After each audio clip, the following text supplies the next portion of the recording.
So in 2022, I am building a new gaming PC, and leading up to that video, I wanted to do a few short videos before that where I unbox some of the parts. I already unboxed the processor. I'm using a 10th gen Core i7 10700F, but I also thought it'd be interesting to go over the motherboard that I got. So we're going to be doing an unboxing of this today. This is the Asus Prime B560-A. This is a micro ATX motherboard, and it's socket 1200. And with this chipset, you can do 10th or 11th gen. I went with the 10th gen just because it was cheaper and it was a better value, but you could use it for 11th gen. At the time of this video, the 12th gen's already out and it uses a different socket, so this is only going to be 10th and 11th gen CPUs. So let's go ahead and get this unboxed, and we'll kind of go over some of the features of the motherboard. Alright, so opening the box up, we have the motherboard. It comes in an anti-static bag. On the side here we have the accessories packet. Looks like just a SATA cable as well as potential our I/O shield. Let's get this motherboard opened up here. At the bottom is the I/O shield and the instruction manual. So here's the motherboard. Like I said before, anti-static bag. Now, this motherboard, I actually got it in a Newegg Shuffle. It came with my graphics card. You can sign up on the Shuffle and you can get a bundle. So I got a graphics card and a motherboard. The graphics card will be going over when I finally build the PC. So this is just what came with it. And the B560M is the budget chipset. It's kind of more for the lower end SKUs of CPUs. It does not, to my knowledge, allow overclocking. You need to do the B590Z for that. We have 4 RAM slots. What's interesting about this motherboard is this top slot up here.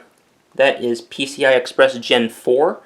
However, I believe only the 11th gen processors can utilize PCI Express Gen 4. Since I'm on 10th gen, it'll only be Gen 3, but that's okay. We have a second M.2 slot down here, same thing, Gen 3. However, this one does not have the ability to run Gen 4. So if you have an 11th gen CPU, only this top one with the heatsink will be able to run Gen 4.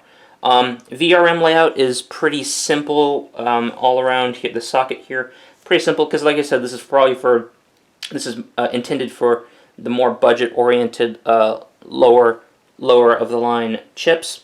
What I do like about this being a budget board is we do have 4 RAM slots, so you can have plenty of options for your memory configuration.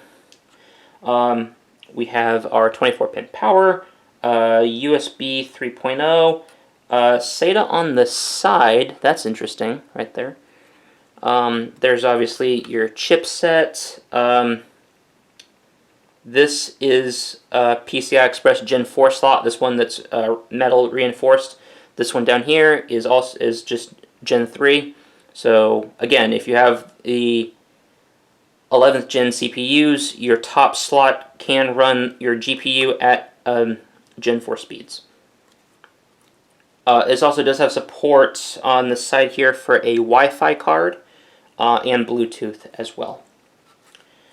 Now on the side, the I/O is actually pretty simple. We have gigabit Ethernet, 4 USB 2.0 ports, I believe that's USB 3, HDMI out, HDMI 2 HDMI outs. That's interesting.